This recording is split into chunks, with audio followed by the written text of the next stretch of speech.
Wednesday the 5th of June, finished for the day. Everything's been hoed, fed. I've stopped everything that's going to have 2 stops. Obviously the kiwi we did last week, and they're starting to break away now. So the dines were done. Some were a little young, but did them anyway, otherwise we won't get the growth to do the second stop.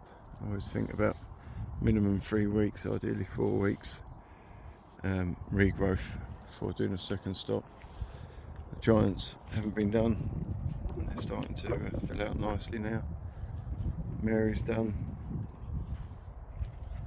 Now as Trisha haven't. I'm playing around with those. You can see how long I can hold on to the centres. There's no signs of budge yet. There's a couple of plants here that I had to replace last week because the slugs have bunched them. The San Diego Gold have been done. Not sure whether it's the healthiest of varieties, but we shall see. There's a couple of plants of Marys I haven't done just for demonstration purposes later. Have a bit of giants, softer gleam, Skimsdale Jane, and the Poms again were done last week. And they've all had their first spray as well today. Just a bit of bug killer with some Maxicrop in there. So onwards and upwards. Why do we stop plants? Well, for the garden you do it just to encourage strong basal growths to flower earlier. From a show point of view, we're doing it for timing, and also on varieties like this, Mira's Germander, we want about 14-16 flowering shoots. You're not going to get that from just removing the growing tip up here and hoping. That's going to give us about 8 if we're lucky. Because we're going to do this twice, I tend to pinch it high but then rub out the top 2 like that, and that should leave 2, 4, 6 shoots to follow on behind. Those we get done again probably about the very beginning of July, and that will give us our flowering shoots of about 14 flowers per plant on this variety.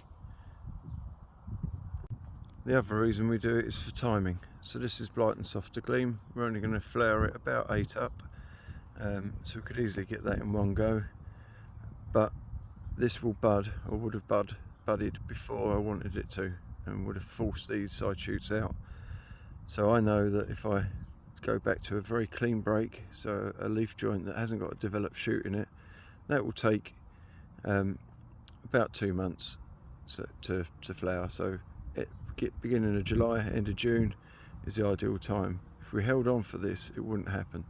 So we'll do it, take it down to 6, and then each one of those 6 will get done again, which we'll show you when we come around to it. And that's a double stop. And for me, that's just purely to time the flowers for the end of August, early September. Windalia day again, 12th. Stuff's moving on nice. We're just getting away really. So the kiwis just branching out. They've been stopped for, this is 2 weeks now. Dark dying, as I shall refer to. It might be a cock up, but we'll find out. They were stopped last week, and although they weren't big plants, they're getting away. So hopefully another 2 weeks at least before I want to stop those again. It's another bit of the dark dying, bit of Winholm dying, which were slightly stronger plants.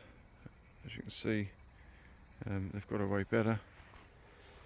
The spares will go in the bin soon, because if a plant goes down now, there's no point much for me to replace it.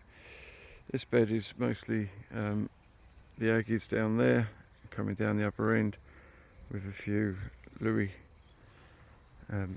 on there, and then we've got the split bed of Mary's, Narrows Trisha, and a full bed of Narrows Trisha. And again, they've still got their tops in. There's a little bit of side growth coming, but nothing from underneath, and I know that if there's a leaf, I can basically remove it if I go down that route.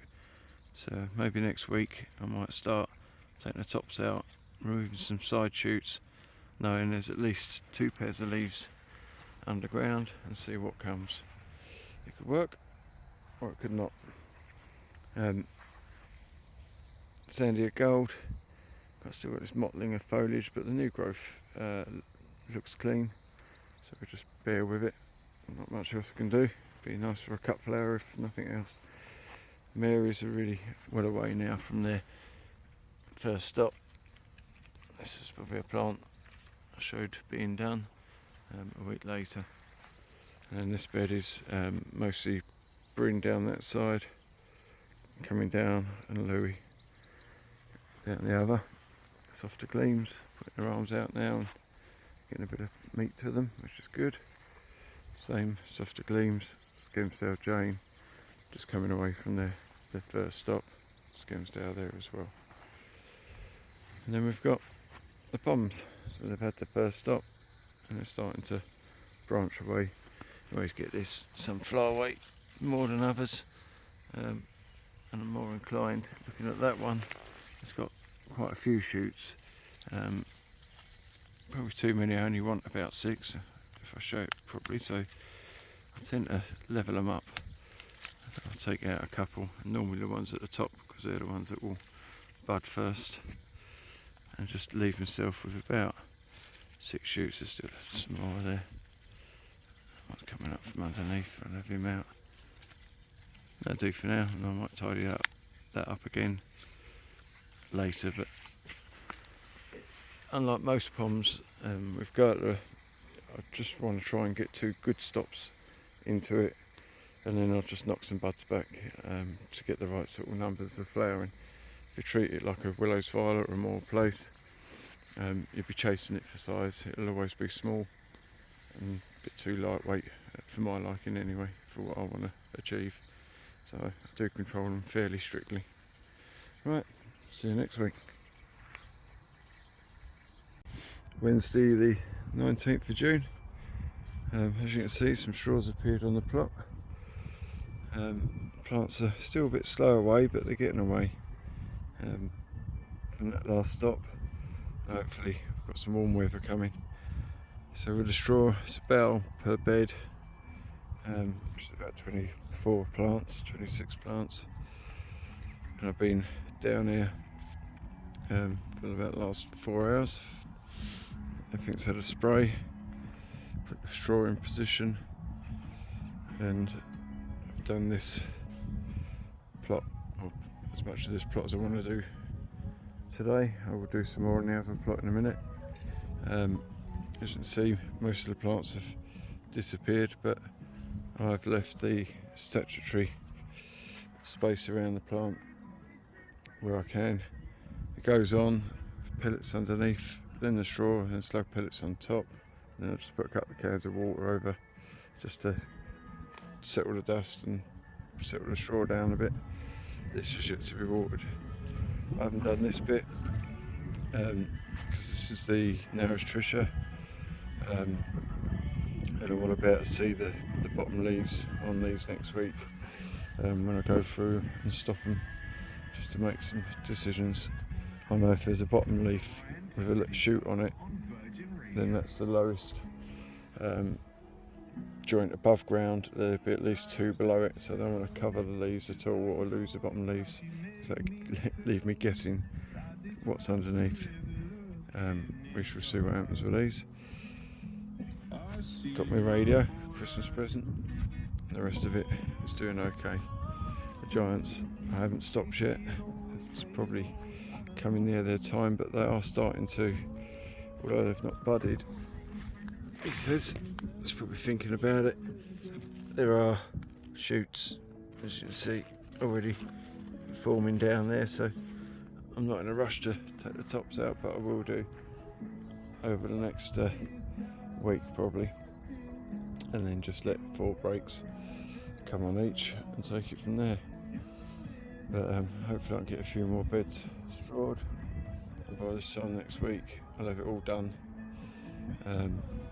all by the nurse Trisha, which I'll come down and sort those out and then mulch. That's where we're at. It's that time of the year for me where I start mulching.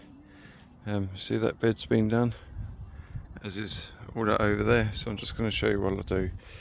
First job, put the hoe through, take out any weeds, scatter the slug pellets and have the straw ready. Not easy one-handed, but I tend to kneel on the piece of straw that I've pulled off the bough, still compressed, so fluff it up the bough and then feed it round the plants, do most of the bed from one side. Just keep pulling it off. And then once you've gone round the plant, just take the hand round, pushing it away so you're not bunching it up and there's air around the plant. And then a little bit on the path, which you can't see because I'm looking over there, a little bit on the path, and carry on all the way down the bed. This bed holds about 26 plants and one bale of straw does the bed and the path. That's that done. And we just do a watering in, a couple of cans of a bed just to wash the dust off the foliage, and it just settles the straw down a little bit. So just go along and make sure that all the straw gets covered, and it also gives you a second double check that you haven't buried any plants. And then a scattering of pellets, slug pellets, just to finish. That's probably the last time I'll use slug pellets this year, because they're under the straw, on the straw, plants are getting away and they're not such a problem now. This is all done just to keep the ground cooler or consistent temperature, and when it rains, hopefully hold the moisture and the food under the straw layer in the soil.